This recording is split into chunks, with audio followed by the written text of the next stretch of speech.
கடலூர் மாவட்டம் திட்டக்குடி தொகுதியில் 4வது முறையாக போட்டியிடும் அமைச்சர் கணேசன் மருதத்தூர் கிராமத்தில் வீதி வீதியாக சென்று உதயசூரியன் சின்னத்திற்கு தீவிர வாக்கு சேகரிப்பில் ஈடுபட்டார்.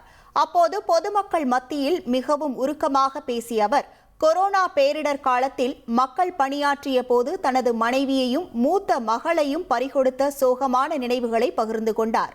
வெளியில் அமைச்சராக இருந்தாலும் வீட்டிற்கு சென்றால் தான் ஒரு தனி மரமாகவே வாழ்ந்து வருவதாக அவர் கண்ணீருடன் குறிப்பிட்டது அங்கிருந்த வாக்காளர்களை சோகத்தில் ஆழ்த்தியது.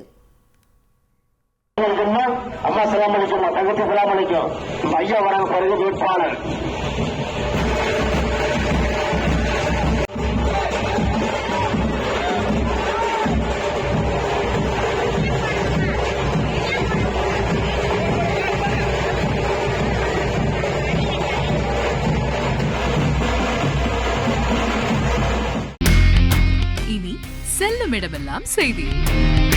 தந்தி டிவியின் வாட்ஸ்அப் சேனலை ஃபாலோ பண்ணினா செல்ல இருக்கும் இடமெல்லாம் செய்தி. இதோ QR கோட் இப்பவே ஸ்கேன் பண்ணுங்க, ஃபாலோ பண்ணுங்க.